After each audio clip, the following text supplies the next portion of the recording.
Whenever you're ready. Okay, so my topic was basic concepts of particle physics. I'm writing a research paper about it, but I'm just gonna outline a couple points that are in the paper that I think are valuable to know. First thing that I think everyone should know, but that's idealistic, is the standard model of particle physics. What this is, basically, it's a way to describe all the elementary particles that appear in nature.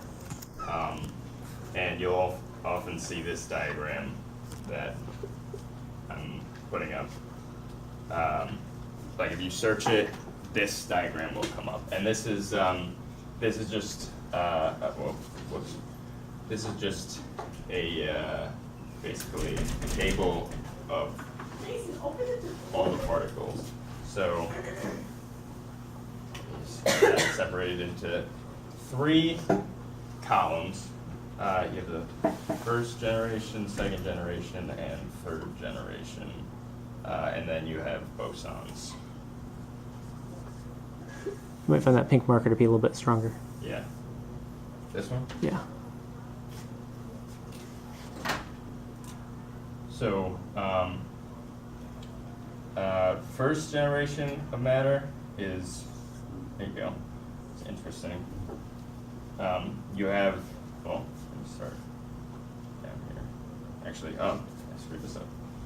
Sorry. The inappropriate number of rows. So you have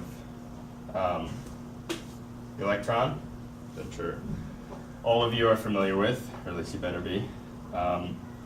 The muon and the tau. Now, these three are very similar.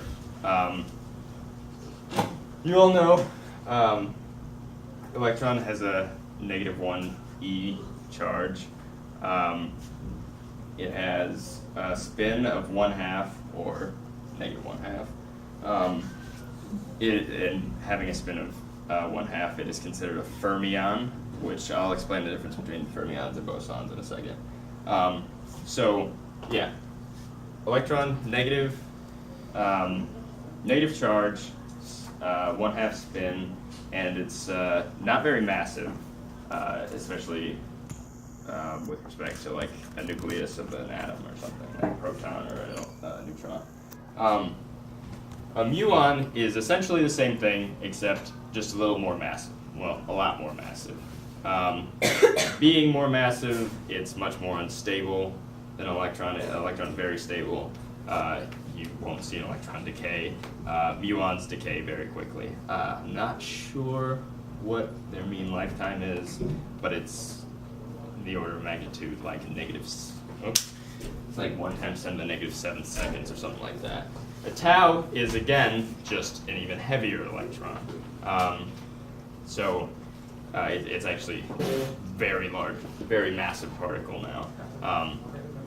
Again, 1/2 spin, -1 charge for all three of these. Right. So then you have your neutrinos, which are denoted V,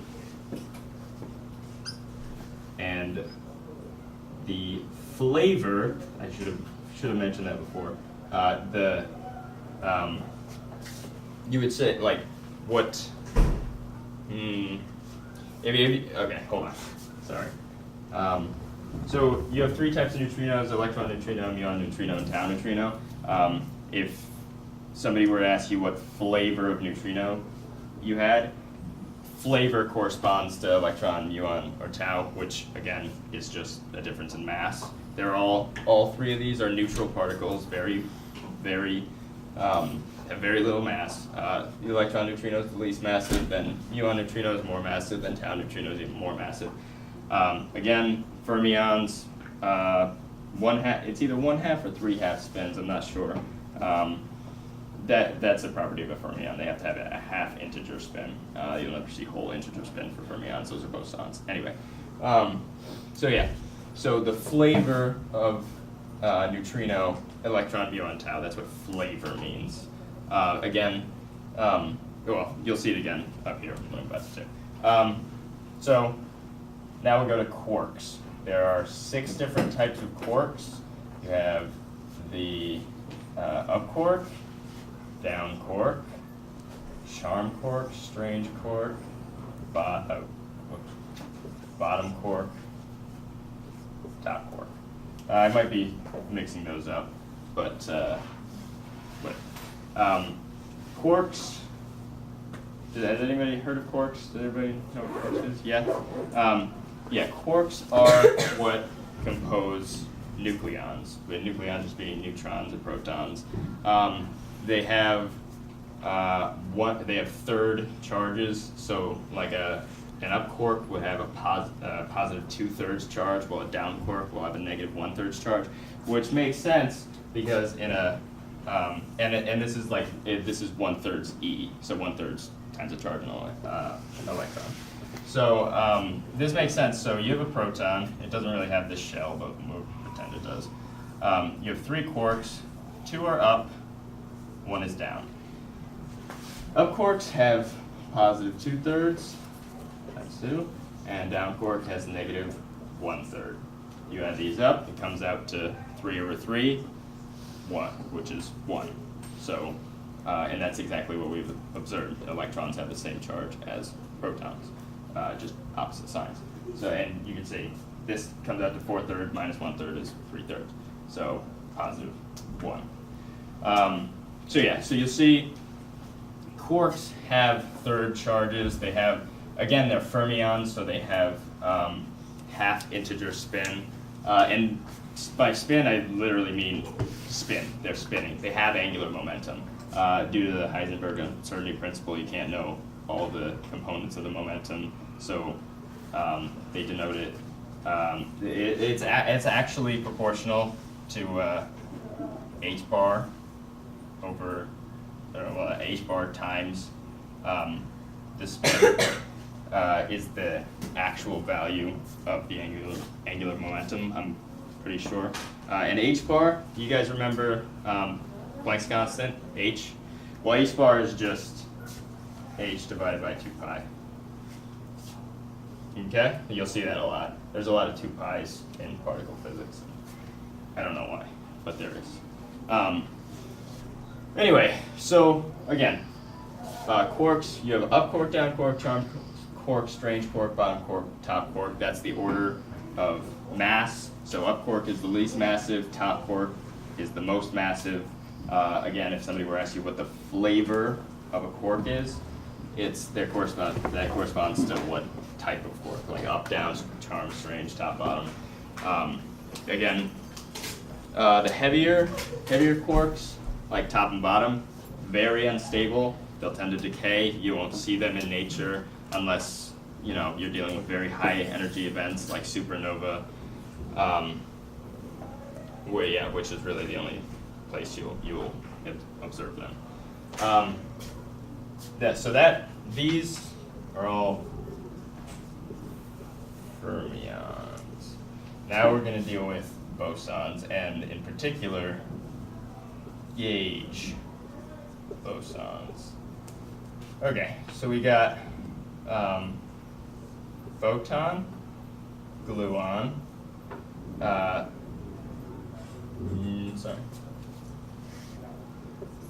W plus and minus, and Z neutral bosons. Now, these are interesting bosons because these aren't all the bosons, but these are the ones you'll typically see. And here you got the Higgs boson, which I'm sure many of you have heard of. Bosons are particles that have a spin of 1. That's really the determining characteristic of a boson and a fermion. And I know you'll be like, oh, what's the big deal? There is a big deal because according to something called spin statistics theorem, the spin of a particle necessarily determines how it will interact with other particles. So fermions, obey something called Fermi-Dirac statistics, which means they obey the Pauli exclusion principle. Does everybody remember what that was? It means that take electrons for example, because this is how we learned it in chem. So two electrons cannot occupy the same state at the same time. This is because they're fermions. This is the typical notation, or not notation, typical, I don't know, everybody always thinks, oh, two things can't be in the same place at the same time. That's because ordinary matter is fermionic. Yeah? What's the difference, like just basic difference between like a boson, a quark, and the electrons you had? What is like the basic difference between like all three of them? Okay, so so these are all fermions. Everything in the first three columns are fermions. These are bosons. The difference between bosons and fermions again is the spin. I'll get back to that in a second. But the difference between like a quark and an electron, Yeah. mass, charge. I think they can have the same spin states. Also, electrons do not interact in the strong nuclear force. I'm going to explain fundamental forces in a second. But yeah, quarks are the only particles that interact in the strong nuclear force. Oh well, so are gluons, but quarks are the only fermions that interact in the strong nuclear force, which is why they're always together. You always see bound states of quarks. You'll never see individual free quarks because because of something in the strong force called color confinement. I'll get to that later too. But the difference, mass, charge, and different forces that they participate in. So what would like the charge on like if a electron's negative, proton's positive, what would the charge on a quark be? Again, it's going to be third charge, so like... Oh, just like it's totally separate thing. So it's like, so quarks are neither positive nor negative? No, quarks do have electric charge. Yeah? Quarks have 1/3 of the, well, not 1/3, down quark, but okay. Well, let's deal with up quarks for right now.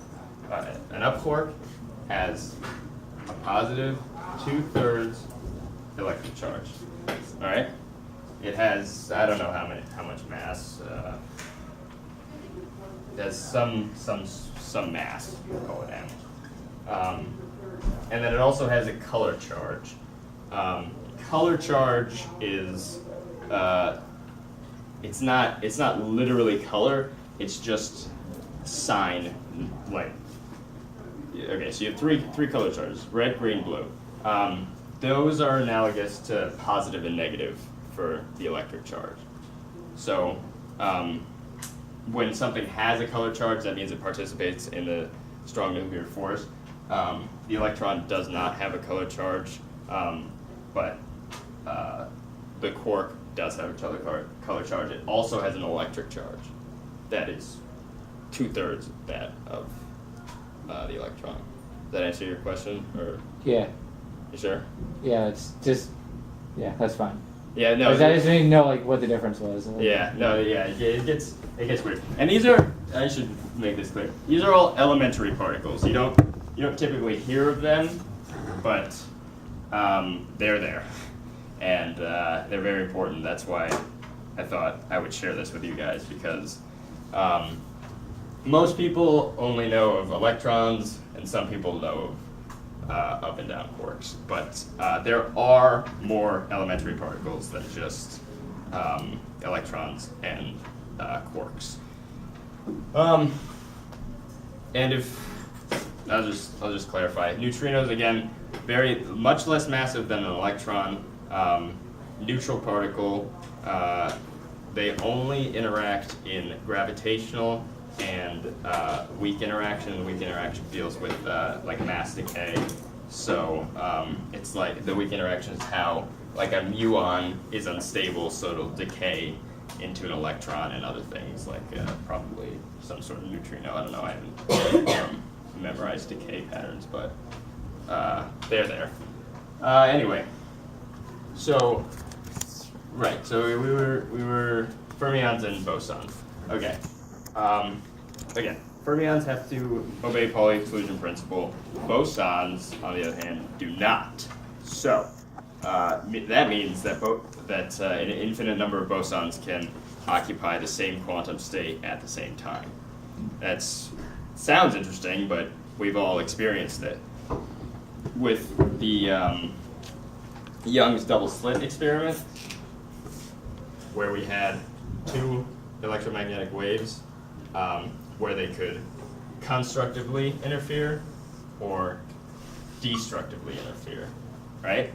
So they're in the same state, same time, and they're like, it's allowed. That's if these were electrons, they would have to be in different spin states. Where with photons, you have all photons have spin of 1. So, but since they're bosons, sorry, forgot to mention that photons are bosons. That's what this is right here. That denotes photon, and denotes photon. It actually might be gamma. The other way around. I don't know. Anyway, so right, bosons can occupy the same quantum state.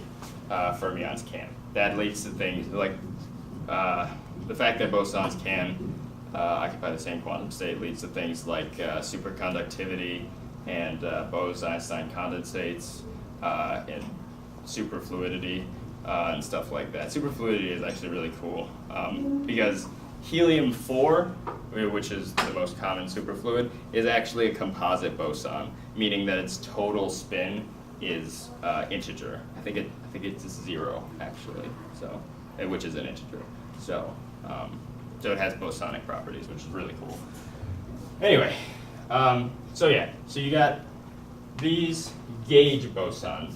Now, not all bosons are gauge bosons. These 4 are. They're gauge bosons because they're force carrier particles, meaning that they literally carry the force of all the fundamental forces. So like the photon is the force carrier for the electromagnetic force, where literally when not E, sorry. So imagine positive particle and another positive particle. There's obviously, as we've learned, they repel each other, right? They're not touching at all. So what's repelling them? They have to experience a change in energy. They have to experience a change in momentum. So there has to be some sort of transfer, and this transfer is done with virtual photons. It's not literally like they send photons out like this. The electric field is more, according to quantum field theory, the electric field is really like a cloud of virtual photons. But the point is, the electromagnetic force comes from the exchange of virtual photons. So, and which are gauge boson. So again, with the gluon, well, I haven't explained this yet, but it's same thing with the gluon, except with the gluon, it's the strong nuclear force. I haven't really explained that, and that's a little less intuitive. But I'll get to that later. But they also think another force you guys are familiar with, gravity. There is a hypothetical gauge boson, hypothetical, so they haven't discovered it. It's just they don't know if it's real yet. So it's called the graviton. So they think that the graviton is the force carrier particle for gravity. So in a case with like the Earth and the Moon, there would be an exchange of gravitons that would be mediating that force. They have not found that yet, so that one's still theoretical. All of these, they have, the ones that are actually on this table, they have actually observed. Higgs boson, they did observe a particle that had very similar properties to the theoretical properties of the Higgs boson. I don't know if it's 100% confirmed yet, but it's very likely that it is the Higgs boson, has the same mass. So I'm confident, but we'll see. We'll see what happens with that. Okay. Anyway, photons, gluons, W minus and plus bosons. Those are the force carriers for the weak nuclear force. And the weak nuclear force is, again, the force that causes things to decay. So, like, you had a more massive lepton, I should probably, these particles right here, these are called leptons. I'm not sure why, but they are. I think it's just fermions are separated into quarks and leptons, and there's just that distinction. But anyway, so if you were to have like a massive lepton, like tau, it's very unstable. So it needs to decay. It needs to get rid of its mass, and in order to do that, it's going to emit W plus or minus bosons.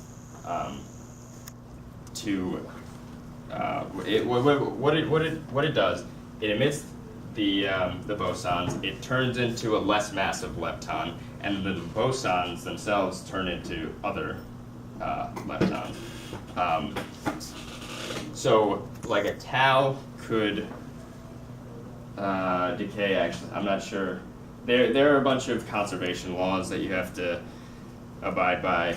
I don't have them all memorized, so this might not be an accurate decay model, but you can kind of you'll get the gist of it. So like a tau would decay into a muon and muon neutrino, and conservation of mass. So they would all add up in certain energies.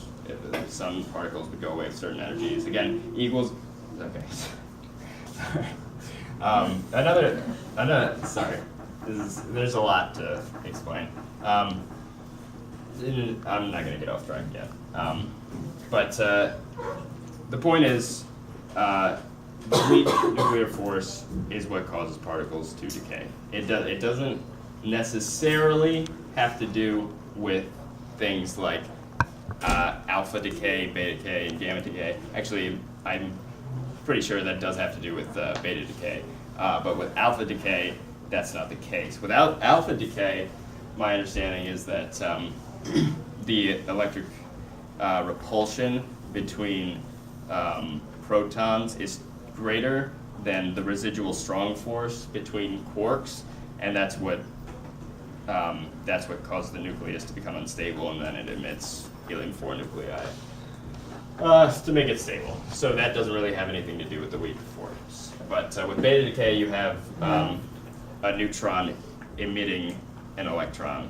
So that does have to do with weak nuclear force. And the last one, Z neutral boson, that is again tied with the weak nuclear force. It's just another necessary boson.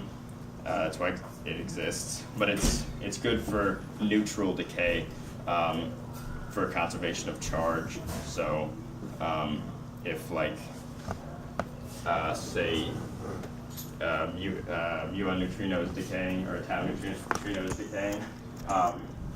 Again, I'm not sure. I haven't memorized decay patterns yet, but if it were to emit Z neutral boson, then that's charge is still conserved, because you start out with zero charge and end up with zero charge. But it could also be it emits a W plus and W minus boson, and the charges cancel out. But whatever. Okay, so gauge boson for the electromagnetic force, gauge boson for the strong force, gauge bosons for the weak nuclear force. We talked about the graviton, which is a hypothetical gauge boson for the gravitational force, not confirmed yet, and Higgs boson, which is the Higgs boson is actually very hard to understand, for me at least. There's something called the Higgs mechanism that permeates all of space and gives particles mass. And they think that the Higgs boson is a physical manifestation of that field once you excite it in certain ways. The way they did it at the LHC, they basically created a very, very high energy event, and that created a Higgs boson. I don't know the physics behind it, it's very complicated. So sorry about that, but so yeah, the Higgs boson is tied to the Higgs mechanism very closely. I don't fully understand it. Scientists don't completely understand it yet. There's still a lot to learn about it. Anyway, so that was the standard model of particle physics. It's important to know also, usually it won't just be this graph, it'll have information like spin and charge and mass on it too.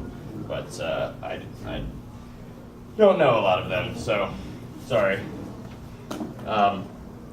Anyway, what I probably should have done before this is what I'm going to do now, which is explain the 4 fundamental forces. If you are in science club, then you might have heard this already, but the 4 fundamental forces are the most familiar one, well, maybe not the most familiar, but the electromagnetic force, gravitational,